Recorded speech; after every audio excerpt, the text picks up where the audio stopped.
बच्चों, आज के वीडियो में हम सीखेंगे घातांक और करनी से संबंधित कुछ और इम्पोर्टेंट क्वेश्चंस कैसे किए जाएं। तो पहला ये क्वेश्चन है, इसमें इसका मान निकालना है, यानी इसको सॉल्व करके क्या प्राप्त होगा। तो यहाँ पर देखिए, यहीं पे हम शुरू कर देते हैं इसको। तो यहाँ पर बेस में 3 है, यहाँ भी बेस में 3 है यहाँ। तो हम सबको का बेस जो है यानी आधार को 3 कर दें तो ये बहुत इजी हो जाएगा। तो यहाँ 3 की पावर 5। अब देखिए, 27 होता है 3 की पावर 3, यानी 3 गुणा 3 गुणा 3 27 होता है। और इस पूरे की पावर क्या है, 27 की जगह पे हमने ये लिखा है 3 की पावर 3। और इसका पूरा पावर कितना है, यानी घात है 3 गुणा, इसको भी लिखेंगे 9 को 3 की पावर 2, यानी 3 की घात 2। और यहाँ पर क्या हो गया, इसकी पावर है 4। ठीक है, बटे में 3 गुणा, ये है 3 की घात 4। क्योंकि देखिए, 3 गुणा 3 गुणा 3 गुणा 3, 3 तिया 9 तिया 27 तिया 81। तो ये आपका हो गया।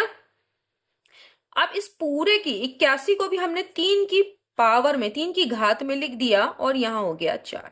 ठीक है, अब देखिए यहां हो गया 3 की पावर 5 गुणा 3 की पावर, जब घात की भी घात हो तो घातों की क्या हो जाती है, गुणा हो जाती है। तो 3 की पावर हो गया 9, 3 की घात 9। यहाँ 3 की घात 8, घातों की गुणा। यहां पर देखिए 3 की घात ये 1 है, और यहाँ 3 की घात 4 चौक 16, 3 की घात यहाँ हो गया 16।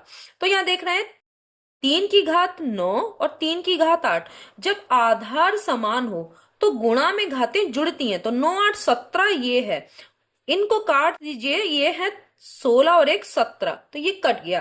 अब आपके पास कितना बचा, तो आप यहां पर देख रहे हैं या केवल बचा 3 की घात 5, ये आपका आंसर हो गया। ठीक है, अब हम ये वाला क्वेश्चन करेंगे, अगला वाला। इसमें क्या है, इनको भी सॉल्व करना है, तो डरने की कोई जरूरत नहीं है। यहां पर देखिए, इसको आप हल कर सकते हैं। कैसे हल कर सकते हैं, या तो आप इसकी घात को धनात्मक पहले बनाइए और बाद में सॉल्व कीजिए। जो घातें हैं जो माइनस में, उनको धनात्मक आप बना सकते हैं। लेकिन एक और भी तरीका है कि पहले सॉल्व कर लीजिए फिर घातों को धनात्मक बनाइए। तो जो इसमें कई तरीके हो सकते हैं सॉल्व करने के लिए।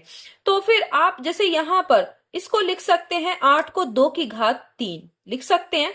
ऐसे ही 27 को लिख सकते हैं 3 की घात 3, क्योंकि ये 3 का घन है, ये 2 का घन है।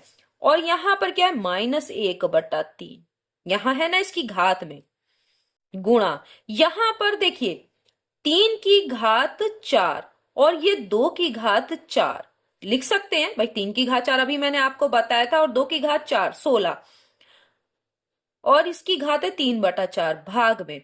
32 को लिख सकते हैं 2 की घात 5, क्योंकि 2 की घात 4 16, और 16 का को 2 से फिर से गुणा करेंगे तो 2 की घात 5 32 आएगा कि नहीं आएगा।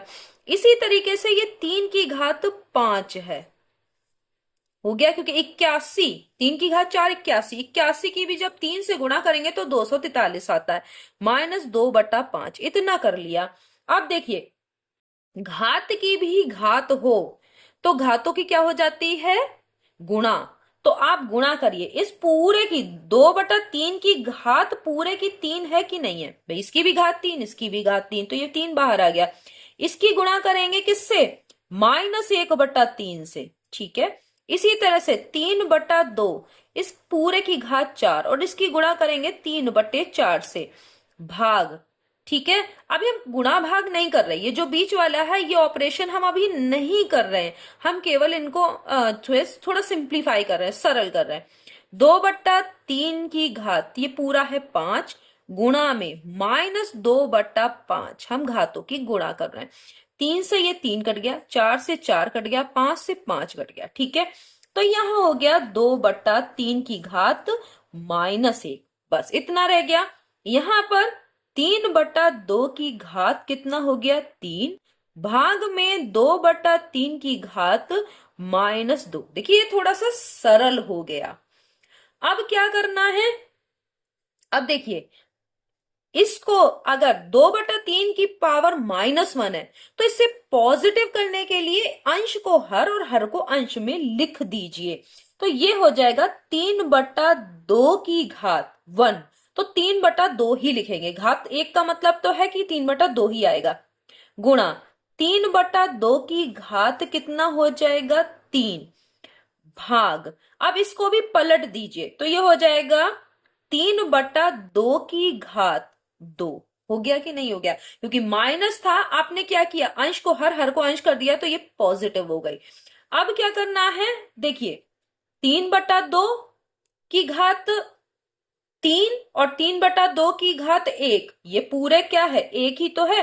गुणा में अगर आधार समान हो तो गुणा में क्या होता है, गुणा में घातें जुड़ती हैं, तो जोड़ दीजिए तो क्या हो जाएगा 3/2 की घात 4, 3 और 1 4 जुड़ गया। भाग को जब गुणा में बदलेंगे, या तो भाग को गुणा में बदलिए या गुणा को क्या कर दीजिए, ध्यान दीजिए, गुणा को, अगर भाग को अगर आप गुणा में बदलते हैं तो ये बदल जाएगा। भाग को अगर गुणा में बदलेंगे तो अंश को हर और हर को अंश में बदलेंगे, ठीक है। या फिर अब यहां पर देख रहे हैं, इसे भी करने की जरूरत नहीं कि भाग को गुणा में आप बदलिए, क्योंकि इसके बटे में देखिए ये इसके बटे में 3/2 की घात 2 है, ठीक है। इसके बटे में क्या है, बटे में क्या मतलब भाग में, तो देखिए यहाँ पे क्या है 3/2 की घात 2।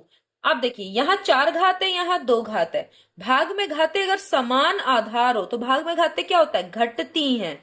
तो 4 - 2 कर दिया, ऐसे सीधे भी कर सकते थे, लेकिन यहां पर हमने इसको ऐसे किया तो यहां हो गया 3/2 की घात कितना बच्चा 2, 3 का की घात 2 का मतलब 3 × 3 यानी 9, और 2 की घात 2 का मतलब 4, ठीक है, 2 × 2। तो ये आंसर आपका आ गया। तो इस तरीके से ये वाला आप सवाल कर सकते हैं। समझ में आ गया होगा आपको कि किस तरीके से, आपको समझ में आ गया होगा कि किस तरीके से हम इसे करेंगे। तो ये हो गए 2 क्वेश्चंस। अब हम तीसरा क्वेश्चन लेते हैं। तो तीसरा क्वेश्चन है आपका ये, इसमें क्या है 9 की घात -3। अब देखिए 2 तरीके हैं, या तो एक काम करिए आप ये कि इसको 3 का वर्ग लिखिए और उसके बाद इनको करिए सॉल्व, नहीं तो एक दूसरा तरीका ये है कि 9 की घात -3 है और उसकी भी घात 1/6 है, यहां लिख दिया, क्योंकि गुणा में जब घात की भी देखिए 9 की घात -3 है और गुणा में 16 की घात 3/2 है और इस पूरे की घात 1/6 है, तो घात की भी घात हो तो घातों की गुणा हो जाती है। ऐसा ही 16 की घात 3/2 गुणा क्या होगा 1/6, ये हो जाएगा, ठीक है। अब यहां पर देखिए कटेगा 3 दूनी 6, 9 की घात माइनस कितना होगा 1/2, होगा कि नहीं होगा, गुणा 16 की घात, देख ध्यान दीजिएगा 3/, अब देखिए 3/12 होता तो हम यहाँ काट सकते हैं, 3 दूनी 6, तो यहाँ हो जाएगा 1/4। अब यहाँ पे आप यहाँ पे भी सॉल्व कर लेंगे, देखिए कर लिया कि नहीं कर लिया। अब यहाँ पर देखिए 9 को लिख सकते हैं 3 का वर्ग लिख सकते हैं कि नहीं, और उसकी घात -1/2, यहाँ 16 को लिख सकते हैं 2 की घात 4 और उसकी घात 1/4। अब फिर से देखिए वही हो रहा है कि घात की घात तो घातों की गुणा, 3 की घात 2 गुणा -1/2, ये ब्रैकेट में लिखेंगे क्योंकि 2 चिन्ह एक साथ नहीं लिखे जाते, गुणा 2 की घात 4 गुणा 1/4, 4 से 4 कटा, यहाँ 2 से 2 कटा, फिर से कट गया, तो देखिए हो गया 3 की घात -1 और 2 की घात 1 यानी गुणा में 2। अब देखिए 3 की घात -1 का मतलब है 1/3, इसको ऐसे लिख सकते हैं 2/3 आंसर आ गया। क्यों, देखिए a की पावर -1 का मतलब होता है 1/a की पावर n, तो इसी तरीके से हमने इसे कर दिया। तो यह हो गया आपका 2/3, ये माना गया आपका इसका। चौथा क्वेश्चन देखिए, चौथा क्वेश्चन थोड़ा बड़ा सा लग रहा है, लेकिन अगर आप पेशेंस से धैर्य पूर्वक इसे करेंगे तो ये हो जाएगा आराम से। देखिए 1/, अब ये अंश में एक है सबके और हर में ये चीज है, तो हर में हम कैसे सॉल्व कर रहे हैं, बहुत आराम से हो सकता है, x की पावर b और x की पावर माइनस ए वाला जब नीचे ले जाएंगे तो x की पावर a हो जाएगा, जो अभी मैंने बताया था ये वाला a की power minus N equal to 1 upon a की पावर n। इसी तरीके से हमने इसको किया है। इसी तरह से इसको भी लिखिए x की पावर c अपॉन x की पावर a हो गया। इसी तरीके से अब ये पहला वाला आपने ये सॉल्व कर लिया। दूसरे में देखिए 1/1 प्लस x की पावर a ऊपर रहेगा और हर में क्या हो जाएगा x की पावर b, क्योंकि गुणा में क्या है x की पावर माइनस b है, गुणा में है, क्योंकि गुणा में घातें जुड़ती हैं तभी तो ये हुआ। देखिए आप एक चीज को और देख लीजिए, यहां पर अगर मैं करके दिखाती हूं x की पावर a इंटू एक्स की पावर माइनस बी, गुणा में घातें क्या होती हैं, जुड़ जाती हैं, तो x की पावर a माइनस बी हो गया कि नहीं हो गया। तो आप और इसको आप क्या लिख सकते हैं, x की पावर a बटे में x की पावर b, वही हमने यहां पर किया हुआ है, प्लस x की पावर c अपॉन x की पावर b। अब ये भी सॉल्व हो गया। ये तीसरा वाला करते हैं 1/1 प्लस एक्स की पावर b अपॉन एक्स की पावर c, क्योंकि यह माइनस सी है तो यहां आके प्लस हो जाएगा हर में एक्स की पावर a बटे एक्स की पावर c। तो ये हमने फर्स्ट स्टेप कर लिया। अब क्या होगा, ऊपर 1 रहेगा अंश में, हर में नीचे हम सॉल्व कर रहे हैं इतने को। तो यहां पर देखें इसके जो नीचे हर में लघुत्तम इसका एक्स की पावर a आएगा, और ऊपर यहां देखिए 1 के बटे में भी 1 है तो यहां हो जाएगा एक्स की पावर a। क्यों, एक से एक्स की पावर a को भाग देंगे तो एक्स की पावर a ही आएगा, और उसकी 1 से जब गुणा करेंगे ऊपर वाले से गुणा कर, देखिए क्या होता है कि ये जो डिनोमिनेटर है इस वाले में देखिए पूरे में यानी हर है, हर में इनका लघुत्तम 1 और एक्स की पावर a, एक्स की पावर a का एक्स की पावर a आएगा। इस वाले के हर से, सबके हर से इसमें भाग दिया जाता है, तो भाग दीजिए एक से एक्स की पावर a में तो एक्स की पावर a आएगा, और ऊपर वाले अंश से गुणा की जाती है तो एक से एक्स की पावर a की गुणा करेंगे तो एक्स की पावर a आएगा, प्लस एक्स की पावर a से एक्स की पावर a में भाग देंगे तो 1 आएगा, 1 से एक्स की पावर b की गुणा होगी तो एक्स की पावर b आएगा, ऐसे ही एक्स की पावर c भी आएगा।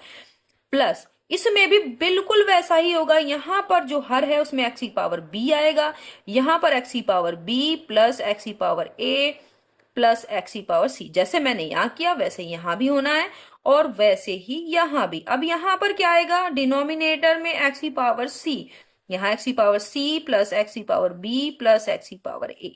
ठीक है, अब देखिए ध्यान इसको बहुत दीजिएगा, ये अंश में है, ये हर में, और ये हर के भी हर में, तो जो हर के भी हर में होता है वो कहां चला जाता है, अंश में, तो ये सब जाएंगे कहां पर, अंश में, यानी न्यूमरेटर में जाएंगे, तो ये हो जाएगा एक्स की पावर a अपॉन एक्स की पावर a प्लस एक्स की पावर b प्लस एक्स की पावर c। यहां क्या हो जाएगा, एक्स की पावर b अपॉन, इनको सीरियल से लिख लेते हैं, एक्स की पावर a प्लस एक्स की पावर b प्लस एक्स की पावर c। इसको भी लिखिए, एक्स की पावर c ऊपर हो गया, फिर एक्स की पावर a प्लस एक्स की पावर b प्लस एक्स की पावर c। अब देखिए इन सब में, ये तो मैंने आपको बताया था, इन सब में आपका क्या जो है वो हर में आएगा, तो ये लघुत्तम इनका लेंगे तो यही चीज आएगी, एक्स की पावर a प्लस एक्स की पावर b प्लस एक्स की पावर c, ये डिनोमिनेटर में आ गया। तो इससे इसको भाग देंगे तो आएगा 1, और जब 1 से एक्स की पावर a में गुणा करेंगे तो एक्स की पावर a ही आएगा, इसी तरह यहाँ एक्स की पावर b आएगा, यहाँ एक्स की पावर c आएगा। अब देख रहे हैं जो ऊपर है वही नीचे है, तो ये पूरा पूरा कैंसिल हो गया, क्या हो गया, 1। तो ये देखा आपने कि किस तरीके से हमने इसको निकाला है, और पूरे का मान जो है वो क्या आया, 1। तो नेक्स्ट वीडियो में हम कुछ और क्वेश्चंस लेके आएंगे जो इससे बिल्कुल अलग तरीके के होंगे, ताकि आपकी समझ घातांक करनी पर बहुत अच्छे से बन पाए। नेक्स्ट वीडियो में हम फिर मिलेंगे, तब तक के लिए धन्यवाद।